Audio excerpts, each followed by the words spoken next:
নববর্ষ উপলক্ষে নূরপুর মঞ্চি সরকারি প্রাথমিক বিদ্যালয়ে আজকে ফুটবলের প্রীতি ম্যাচ আয়োজন করা হয়েছে। এই প্রীতি ম্যাচে উত্তর মাঠেরই প্রতিদিনের খেলার মতো আজকেও খেলা আয়োজন করা হয়েছে। দুটি মাঠের বল সামনের দিকে আসছে, গোল হওয়ার সম্ভাবনা অনেক বেশি। গোলকিপারের বাইরে বল, ফ্রি কিক মারলেন এবং বল নিয়ে দু দল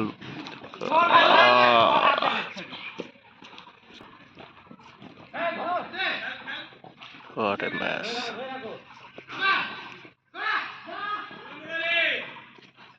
দুটি দলের মধ্যে চরম উত্তেজনামূলক ম্যাচ চলতেছে। ম্যাচের একটি ম্যাচের প্রতিনিধিত্ব করছে লিখন ভাইয়া, অপর পাশে ফয়সাল কাকা। ম্যাচটি চলতেছে। ফুটবল খেলা বাংলাদেশের ঐতিহ্যের সাথে মিশে হয়েছে। নববর্ষের আজকে আয়োজন খুবই মজাদার এবং আনন্দ উপভোগ করার মতো ম্যাচ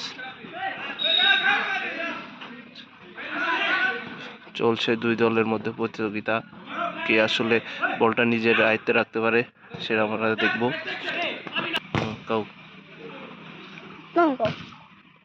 গোলকিপার কিক মেরেছে এবং বল মিডল মাঠের ভিতরে। দুই দলের মাঝে বলের নিজের আয়ত্তে রাখার প্রচেষ্টা চলছে।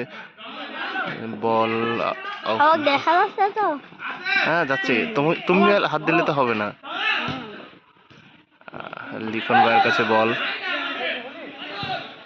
এখন বাঁধনের কাছে বল।